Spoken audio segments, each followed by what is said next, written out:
자, 그러면 여기서 중요하게 이제 부상하는 게 헌재의 이제 구성원들이잖아요. 네. 지금 현재는 6명이에요. 6명. 네. 물론 심리는 할 수 있다라는 이제 뭐 맞습니다. 그런 그 얘기는 되는데. 자, 근데 지금 재판관 6명 가운데 4명.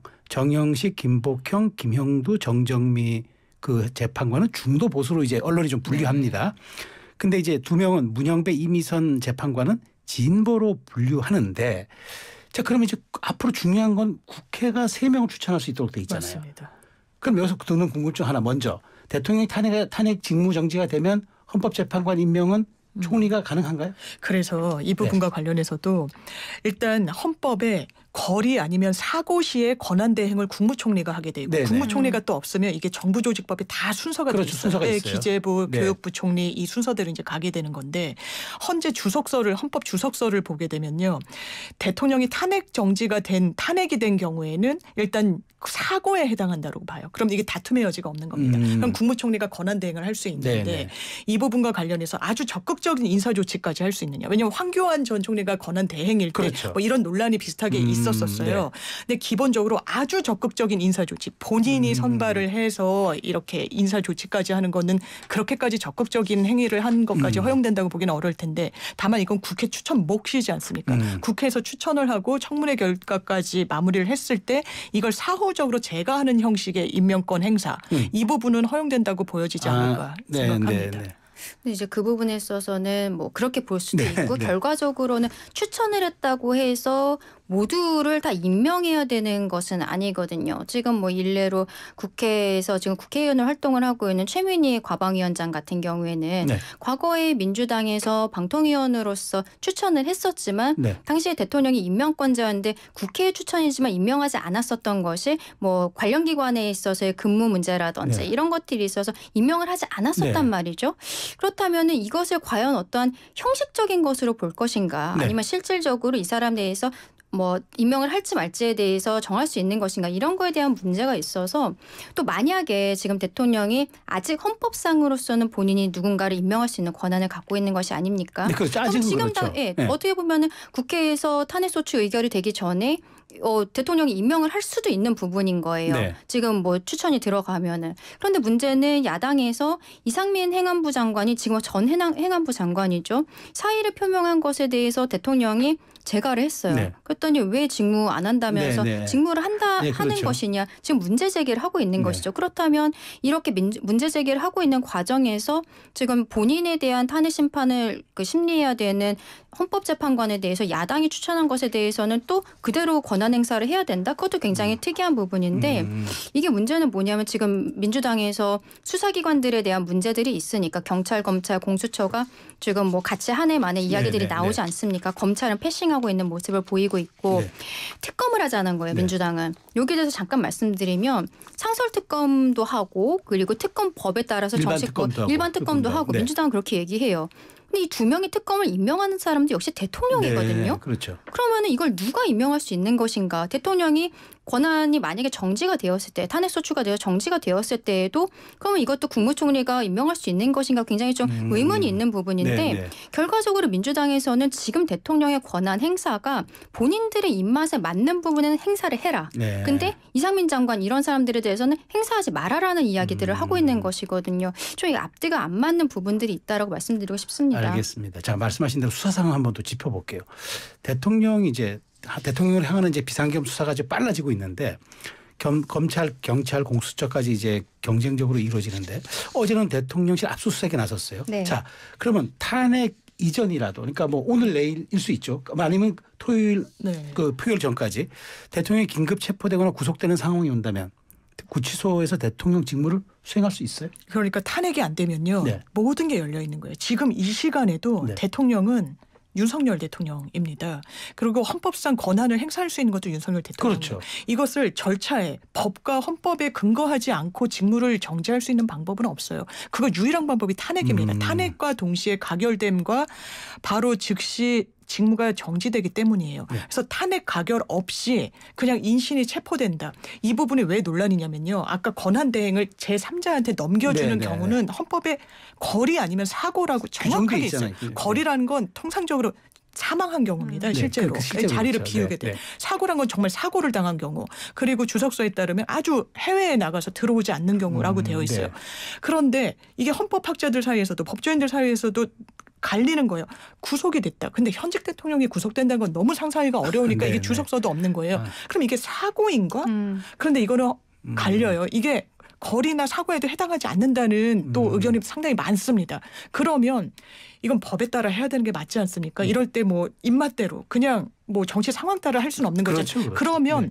최악의 경우에는 체포가 되고 구속 영장실질심사에서 영장이 발부돼도 구치소에서 옥중 통치를 할 수가 있는 네. 거죠. 탄핵이 되지 않으면 그렇습니다. 아. 네. 그러니까 지금 네. 장 변호사님 잘 짚어주셨는데 이게 네. 헌법 71조에서 규정을 예, 하고 예. 있는데 이게 대통령에 대한 부분은 좀 이야기들이 있습니다만 지방자치단체장의 경우에는 헌법재판소가 결정을 내린 게 있어요. 어떤 게 있냐면 단체장이 재판에 넘겨지고 구금 상태에 있는 경우에 부단체장의 권한을 대행하도록 지방자치법이 규정을 한 부분이 있습니다. 네네. 근데 여기에 대해서 2010년에 헌법재판소가 합헌 결정을 내리기도 했거든요. 그러면 그런 상황이 있기 때문에 여기에 있어서도 국무총리가 직무대행을 할 수 있는 것이 가능하다라고 보는 이제 네. 법조인들은 요 그 지방자치법에 대한 헌법재판소의 결정을 인용하는 좀 거죠. 그러니까. 네, 따서 쓰기도 네. 하는데 근데 지방자치단체장과 대통령이라는 것은 굉장히 다른 의미가 있는 네. 것이고 결국 그 말씀해주신 것처럼 이것을 사고라고 볼 수 있는지 굉장히 좀 애매한 부분은 실제로 있다라고 보입니다. 알겠습니다. 자, 그러니까 이제 여기서 또 중요한 게 우리가 자꾸 그 따지는 게 이제 만일 그 권한대행이 그럼 누가 할 것이냐 탄핵 이후에. 네.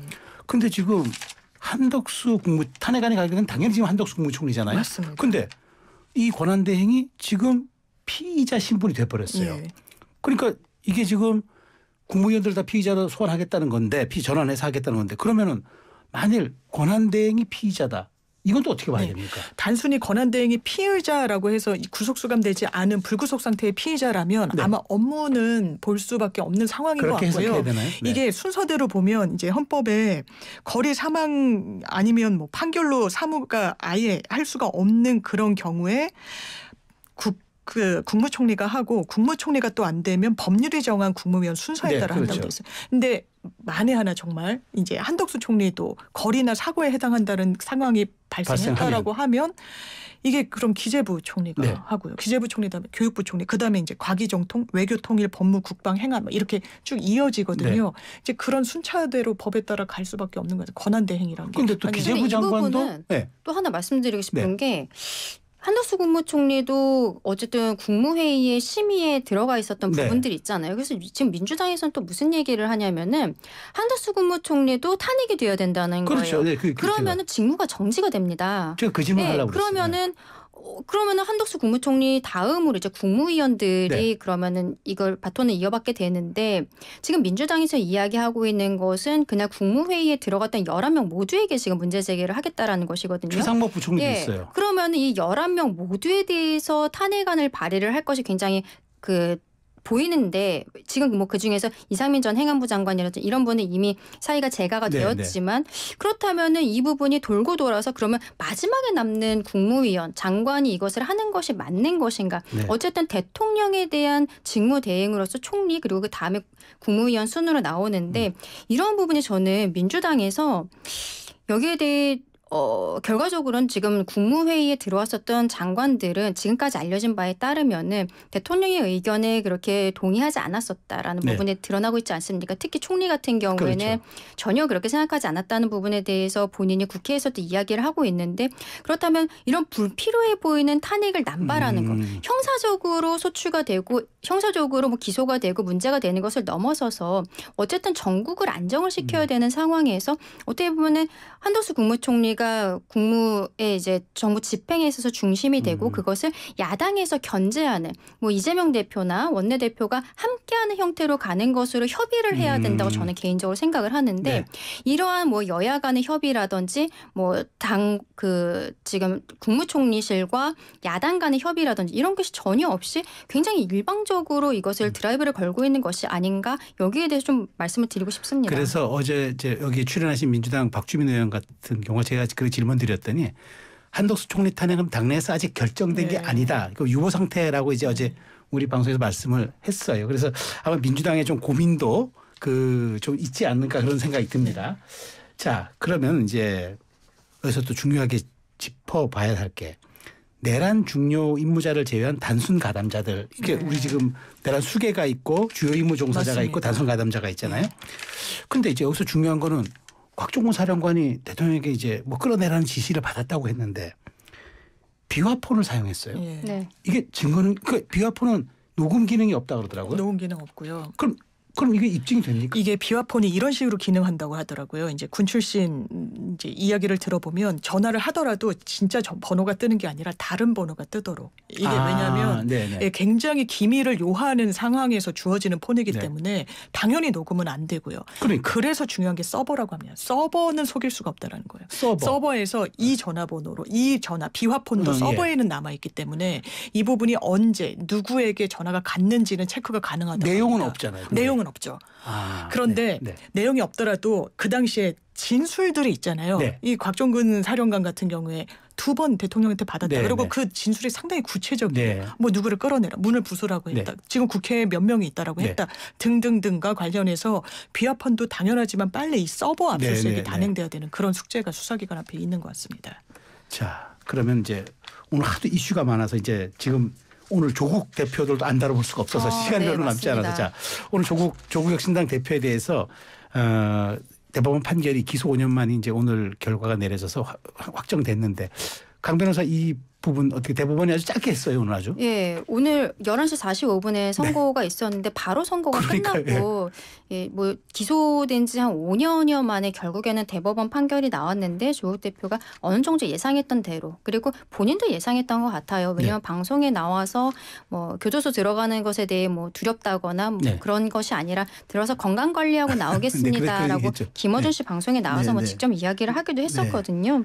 결과적으로는 뭐 입시 비리 의혹 그리고 감찰 무마 의혹이 있지 않았었습니까? 네네. 부산시 부시장에 대해서 거기에 대해서 백원우 행정관 같은 경우에도 오늘 같이 징역형을 선고를 받은 부분들이 있는데 여기에 있어서 글쎄요 뭐 입장 표명이 있을지는 모르겠어요. 네. 근데 조국 대표 같은 경우는 계속적으로 억울하다라는 형태로 무죄라는 형태로 이야기를 했기 때문에 사과한다거나 이런 모습들은 없을 것으로 보이는데요. 굉장히 그 부분에 있어서 우리 국민들께 어쨌든 사회 지도층으로서 제대로 된 사과를 해야 되는 것이 아닌가라는 말씀을 드리고 싶습니다. 여기서 정말 중요한 궁금증이 들어요. 이제 그러면 비례대표직 상실하면은 다음 순번인 백선희 교수가 의원직 승계는 받아요. 맞습니다. 반대 제가 알기로는 선관위에서 며칠 소요되는 시간이 있다 그러는데 당장 표결이 이제 토요일입니다. 토요일이죠.